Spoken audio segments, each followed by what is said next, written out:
भजन संहिता 51। हमरा पर अनुग्रह करी, हमके धोई और हमरा के शुद्ध करी। ऐसन प्रार्थना दाऊद करेलन। प्रभु हमरा पर अनुग्रह करें, हमरा के धोई और हमके शुद्ध करी। ऐसन प्रार्थना दाऊद काहे करत हमें? एकर कारण जौन बा, ऊ पाप में गिरले। कौना समय में दाऊद पाप में गिरले? एगो ऐसन समय जब ऊ युद्ध में ना जालन।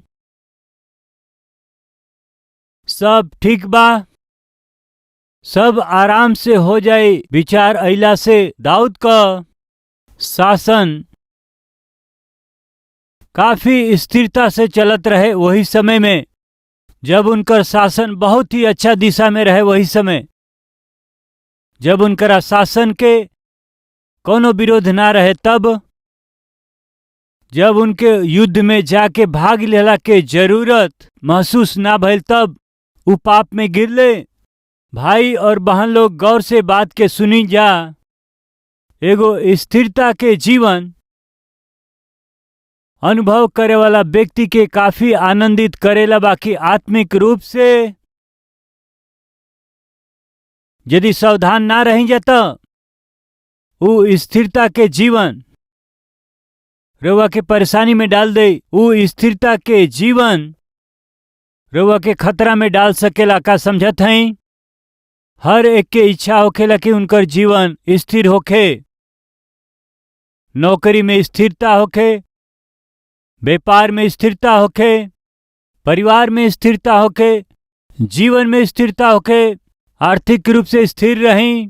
स्थिर भइला के इच्छा हर एक जना में होखेला, हर मनुष्य के इच्छा होखेला, प्रार्थना होखेला। बाकी प्रिय भाई और बहन लोग, गौर से सुनी जा।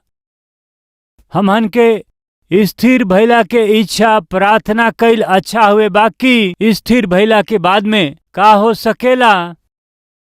एगो आदमी जब अपना जीवन में स्थिर हो जालन त कहीं न कहीं आत्मिक रूप से ऊ लापरवाह हो जालन। सभे लोग ऐसा ना होखे, हर आदमी भले ऐसा ना होखे, लेकिन कई समय में कई लोगन के साथ में ये स्थिरता के जीवन उनके प्रभु से दूर ले जाला। हमके एगो सवाल करे देई, जब हमनी का परेशानी, दुख, तकलीफ, बीमारी से होके गुजरे लिंजा त उस समय का हमनी के परमेश्वर के करीब जालिंजा का? या फिर जब हमनी का आशीष पौली, जब समृद्धि में हई जा, आर्थिक रूप से मजबूत हई जा, कुशल हई जा, अच्छा अधिकार में हई जा, उस समय हमनी का प्रभु के करीब होके लिंजा? रहुआ अपना अनुभव से बतावे के कोशिश करी। कब हमनी का प्रभु के अधिक करीब रहला? जब हमनी का अधिक आशीष में होके लिंजा या कष्ट में होके लिंजा? तब जोर से बताई जा।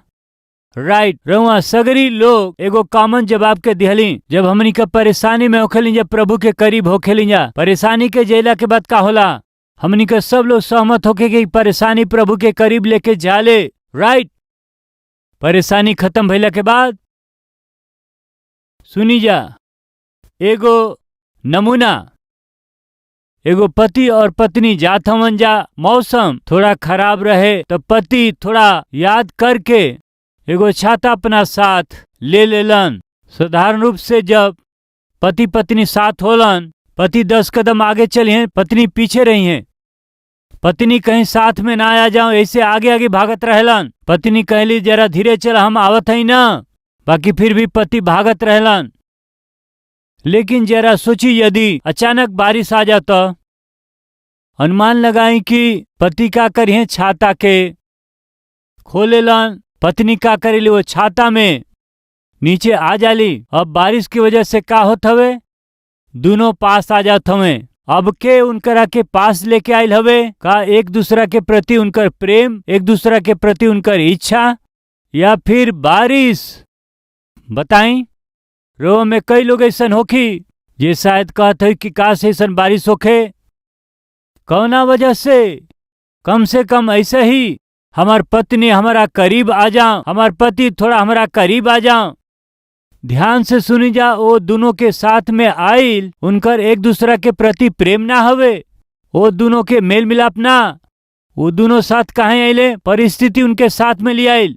बारिश की वजह से दोनों साथे आइले। बारिश के बाद में, छाता के बंद भइला के बाद 10 कदम आगे चल जाइए पति जी, पत्नी 10 कदम पीछे चल जाइए। फिर से मामला ई बा वो दोनों के पास में अइला के कारण एक दूसरा के प्रेम ना रहल। फिर का रहल? परिस्थिति के हिसाब से यदि परमेश्वर के पास जाए के, फिर परिस्थिति के ठीक भइला के बाद में प्रभु से दूर चल जाए के। थोड़ी देर पहले मिल के हम सब लोग एगो सवाल के जवाब देले रहलिन जा। जब हमनी के परेशानी से होके गुजरेलिन जा तब प्रभु के अधिक करीब जालिन जा। हम कहली ना हो सकेला आज हमनी के स्थिति होके बाकी अच्छा ना है। ई कहे कि वो बारिश रहे जेकरा वजह से दोनों पति पत्नी एक साथे अइलन जा। बारिश रुकला के बाद फिर से दोनों अलग अलग चल गईले। कहे करीब अइले? बारिश के वजह से दोनों करीब अइले। बिना बारिश के दोनों दूर रही हैं, परेशानी के कारण करीब अइले। यदि परेशानी नहीं खे तो प्रभु भी नहीं खे। ई एगो अच्छा आत्मिक अभ्यास बिल्कुल ना है। दाऊद के शासन काल के दौरान वो जब भी कोनो देश पर चढ़ाई करत रहले तो वो हमेशा वहां पर जयवंत होखत रहले। अब दाऊद बिना युद्ध में जयले ही जयवंत होखत हमें, वो जीतत हमें। कहीं दुश्मन हमनी के देश के ले कहीं दुश्मन हमारा पर जयवंत हो जाओ ऐसन भय उनकरा अंदर ना रहे, वो स्थिर हो गए। तो दाऊद जब ऐसा स्थिरता के समय पहुंच जाले तब भयंकर पाप में गिर जाले। तो जब दाऊद के राज्य आराम से चलत रहता, जब सगरी चीज दाऊद के अनुकूल रहता, जब उनकरा शासन काल में एगो स्थिरता आ गई, सुनी सुकून भरल जीवन निश्चिंत हमेशा सुखप्रद ना होखेला। लेकिन हमेशा लोग यह कामना करेला कि उनकर जीवन शांति से चलत रहे, सब कुछ शांति रहे, सुकून से जीवन चलत रहे। ये परेशानी आर्थिक परेशानी और कुछ ना होके बिना कष्ट के जीवन निकल जाए तो कितना अच्छा होई। काश हमेशा परिस्थिति कंट्रोल में होके।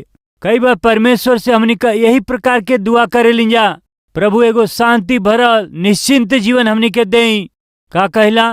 प्रभु हमके शांति भरल निश्चिंत जीवन हमके देई। ध्यान से सुनी जा और कोशिश करी जा ताकि हमारा सवाल के जवाब दें।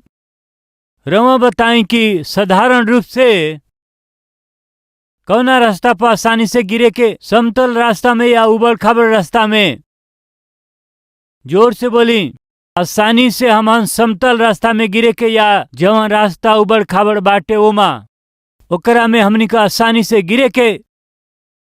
रवा बताएं हवे कि ना? कौना रास्ता में हमनी का आसानी से गिर सकीला? सपाट चले वाला सीधा रास्ता में हमहन आसानी से गिर सकेलिंजा। बाकी फिर भी हमनी के वही रास्ता में चले के हवे। जीवन कैसे होके? शांत होके। जिंदगी आसानी से चले के चाही। ई परेशानी तकलीफ सब सहन ना होखेला। ई आर्थिक परेशानी सब ना होके के चाही। ऐसन हमनी का सब लोग इच्छा करेलिंजा। लेकिन रउआ से पूछल चाहब कि का ई रास्ता वास्तव में सही है? जान जाए वाला भयंकर एक्सीडेंट कहाँ होखेला? छोटे छोटे गली में, पगडंडी में होखेला का? बताई। या विशाल काय एक्सप्रेस वे में, हाईवे में ही जान जाए वाला भयंकर एक्सीडेंट वहां होला।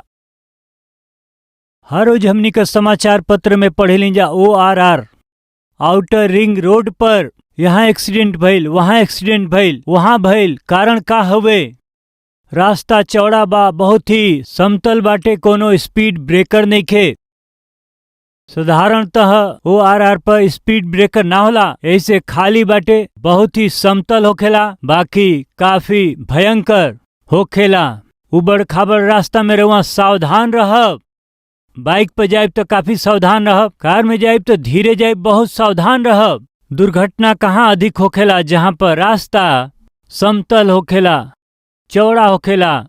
भाई और बहन लोग, हमनी में से बहुत लोग चाहेला कि हमन के जिंदगी आसानी से कट जाओ, कोनो समस्या तकलीफ हमारा जीवन में ना होखे। यदि हमार जीवन, हमार परिवार स्थिर हो जाए तो कितना अच्छा होई। अब वो परेशानी बा, अब वो तकलीफ बाटे, बीमारी अब ही पीछे बा। काश ही सब कुछ ठीक हो जाए तो ऐसा हमनी का चाहे लेंगे। बाकी सब कुछ ठीक हो जाए तो का ठीक हो जाए? बोली जा। यदि तमाम तकलीफ खत्म हो जाओ तो सही ना हो कि का ठीक ना होई? हमनी के आत्मिकता देखी जा दूसरा इतिहास 26 अध्याय 3 और 4 पद। जब उजिया राज करे लगले तो उ 16 बरिस के रहले। उ यरूशलेम में 52 वर्ष राज कैले। उनकरा माता के नाम एकलिया रहे जवन यरूशलेम के रहली। जैसे उनकर पिता अमस्याह करत रहले वैसे ने उहो कैलन जवन यहोवा के दृष्टि में सही रहल। गौर से सुनी मित्र लोग, 16 बरिस के उम्र में इनकरा शासन के शुरुआत भइल। लंबा समय तक ही शासन कैले। दाऊद तो खाली 40 बरिस तक शासन कैले, बाकी उजियाह तो 52 बरस तक राज कैले। वैसे ही मनसे 55 बरिस तक राज कैले। तो बाइबल में ऐसन कुछ नहीं कि 40 बरिस तक ही शासन कर सकिला, राज में रह सकिला, ऐसन बाइबल में कुछ नहीं खे। तो ऐसन उजियाह तो 52 बरिस तक राज कैले। बाइबल कहेले कि उजियाह जब राज करे वो शुरू कैलन तो उनकर उम्र 16 बरिस तक रहे और वो खराई से प्रभु के सामने चलने। अच्छा बात बा। बाइबल बतावेले कि उनकर पिताजी खराई से प्रभु के सामने चलने, यही से उजियाह भी खराई से चलने। यदि आज हमनी के विशेषण कहल जाए तो कितना अच्छा होई। कल यदि केहू रौरी विशेषण गवाही दे तो कितना अच्छा होई। रौरी बेटा के देख के केहू कह सके कि उनकर बेटा कितना अच्छा है, अपना पिता के तरह ही अच्छा गुणवान हमें। पिता काफी धर्मी रहले, बेटा बेटी भी उन्हीं का अनुकरण करत हमें। भाई बहन सुनत हैं जा, माँ बाप सुनत हैं जा। का कल जब केहू हमनी के बच्चन के देखे उहो यही प्रकार के गवाही दे पावे। का बाप खड़ा रहले, बच्चा भी वही तरह जियत हमें। बाप के नक्शा कदम पर बच्चा चलत हमें। माँ अपना ज्ञान से अपना परिवार के खड़ा कैले रहली। देखी बेटी भी माँ के जैसे चलत हई, कितना शांति से अपना परिवार के देखरेख करेली। ऐसन गवाही एगो बड़ा आशीष हवे। बच्चा जीवन देखेलन उहे करेलन, हमहन उनका रोल मॉडल बन जाली जा। यही से हमनी के यूहन्ना रचित सुसमाचार में देखिला, बेटा जवन पिता के करत देखेलन उहे बेटा करेलन, वैसे ही बेटी भी जवन माँ के करतु देखेली उहे अपना परिवार में उ करेली। यही से कल खातिर जवन अपेक्षा अपना संतान से करीला, आज रहुआ खुद वैसे ने जीवन के बिताई। का रहुआ चाहेला कि आत्मिकता मेरा और बच्चा बढ़े, रहुआ आत्मिक जीवन के बिताई। का रहुआ चाहते हैं कि राउर संतान खराई में जिए, रहुआ खराई से जीवन बिताई। का रहुआ चाहते हैं कि राउर संतान मेहनती बने, तो आज रहुआ मेहनत करी, रहुआ मेहनत करें, उनके मेहनत करे सिखाई। का रहुआ चाहेला कि राउर संतान आत्मिक होके, प्रभु से प्रेम करे वाला हो सके और प्रभु के सेवा करे वाला हो सके, रहुआ ऐसा चाहिला तो पहले रहुआ ऐसा जीवन के बिताई। रहुआ वचन से प्रेम करी फिर सिखाई। रहुआ पहले सेवकाई में भाग लें फिर उनके सेवकाई सिखाई। का रहुआ चाहिला कि राउर संतान हर चीज में प्रभु के महिमा करे, तो पहले रहुआ प्रभु के महिमा करे सीखी। बाइबल में हम देखिला उजिया जैसे उनकर पिता अमस्याह कैल करत रहले, वैसने उहो भी कैले जवन यहोवा की नजर में सही रहे। पिता यहोवा के सामने खराई से जियलन, यही से उजिया भी परमेश्वर के सामने आत्मिकता से जियले। सुंदर आत्मिक उदाहरण। अच्छा बात हवे। आगे देखे के 5वां पद के, जकरिया के दिनन में जौन परमेश्वर के दर्शन के विषय समझ रखत रहले, उ परमेश्वर की खोज में लागल रहले। का लिखल बा यहाँ पर? राजा परमेश्वर पर निर्भर रहत हमें, परमेश्वर की उपस्थिति में जात हमें। अपना शासन के दौरान कोनो परेशानी आवे, शासन के दौरान चाहे कोनो भी तकलीफ आवे, जब भी कोनो डर के सामना करे के पड़े तो वो सीधे प्रभु के सामने जात रहले कि हवे एगो देश के राजा हमें। ई भाई बहन लोग, हमहन के जीवन में जब कोनो परेशानी आवेले, कष्ट आवेला, तकलीफ आवेला, परीक्षा आवेला, तो यदि हमनी के परमेश्वर के उपस्थिति में जाली तो का सुंदर बात हवे। कितना समय भइल रउरी परेशानी आंसू के साथ प्रभु के बतौले। का होखेला जब प्रभु पर आधारित होखिला, जब प्रभु के सामने हमनी के घुटना टेकिली तक का होला? जब हमनी के अपना भार के, कष्ट के, दर्द के प्रभु के सामने रखली जा तक का होखेला? एकरा विषय बाइबल बतावेले। आई जे देखी, उजिया जब एगो देश के राजा हमें ऊ का करत हमें? जकरिया के दिनन में जवन परमेश्वर के दर्शन के समझ रखत रहले, ऊ परमेश्वर के का लिखल बा खोज में रहत रहले। और जब तक ऊ यहोवा परमेश्वर के खोज में लागल रहले, तब तक परमेश्वर तो उनकरा के सफलता दिहले, अच्छा गवाही। ऊ प्रभु पे आश्रित रहले, परमेश्वर के ऊ अपन आधार बनौले, ऊ प्रभु के अधीन रहले। यही से परमेश्वर तो उजिया के हर विषय में सफलता दिहले, आशीषित कैले। भाई और बहन लोग, कार्य सफल होकर चाहत हैं तो मनुष्य पर आप आश्रा मत करी, रिश्तेदारन पर आश्रा मत करी, अपना मित्र पर भी आश्रा मत करी।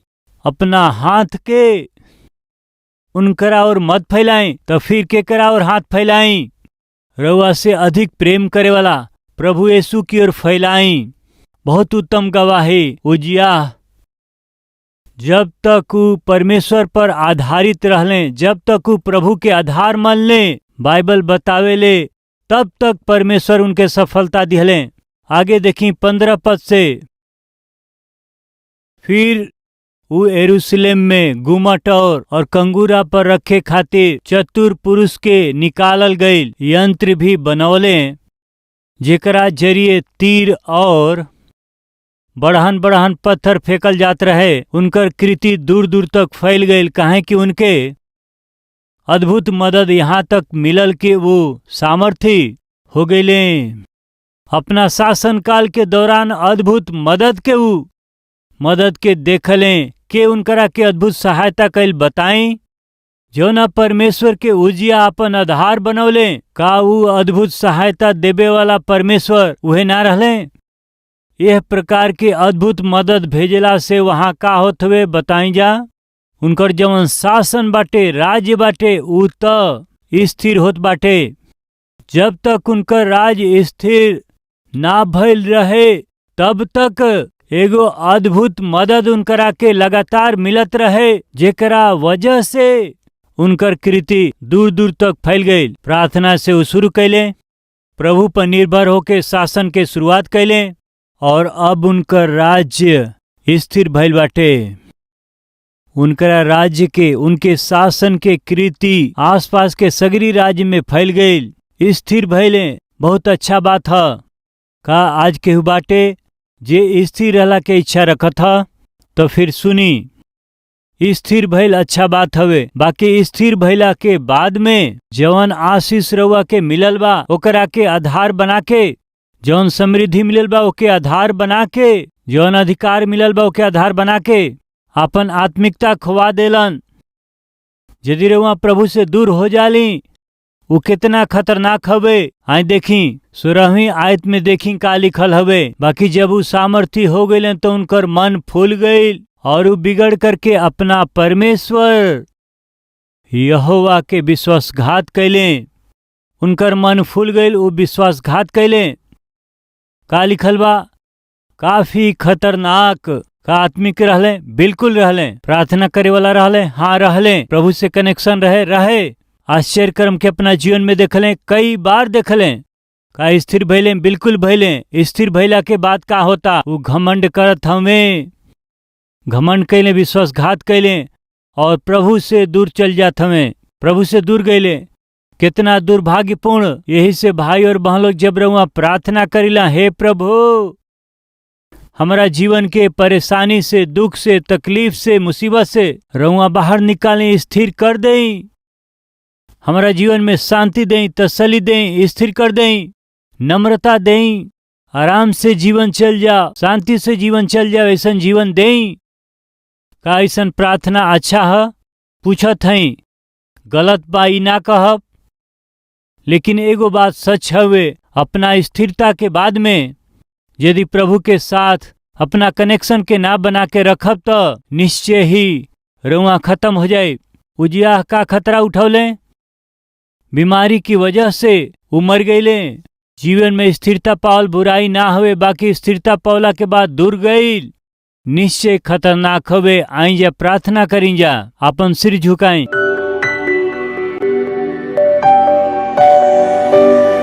महापवित्र प्रेमी पिता परमेश्वर, पिता एगो स्थिरता के जीवन चाहत हैं जा, अच्छा बात हवे। बाकी स्थिरता पावला के बाद में यदि ऐसा संभावना बा कि हमनी का दूर हो जाएंगे तो वो स्थिरता ना चाहे प्रभु जी। हमहन आशीष चाहिला, हमनी का स्वस्थ जीवन चाहिला, आर्थिक स्थिरता चाहिला, बहुत कुछ हमहन चाहिला। बाकी ओके हासिल कैला के बाद में यदि ऐसा संभावना बा कि हमनी का रउआ से दूर हो जाई, यदि विश्वासघात के बुद्धि हवे तो ऐसा जीवन हमनी के मत दें प्रभु। जरूरत के पूरा करे खातिर हमहन रउरी उपस्थिति में ना आई, बाकी रउर बच्चा होके, रउर संतान होके रउर आराधना करे आई, रउरी उपासना खातिर आई जा, रउआ के महिमा देवे आई जा, ऊंचा उठावे आई जा। अपना कमी के जान के रउरी स्वरूप में बदल जाइन जा, रउरी प्रेम के संसार में फैलाई जा। एगो जीवन हमनी के दें प्रभु जी, चाहे उजिया के घमंड होखे या सुलेमान के बुराई होखे या फिर दाऊद के अपवित्रता हमन के अंदर ना आवे। ऐसन अनुग्रह दें पिताजी। राउर राज्य और धार्मिकता के खोज हमहन निरंतर करत रही जा। यीशु के नाम से प्रार्थना करत हैं जा, आमीन।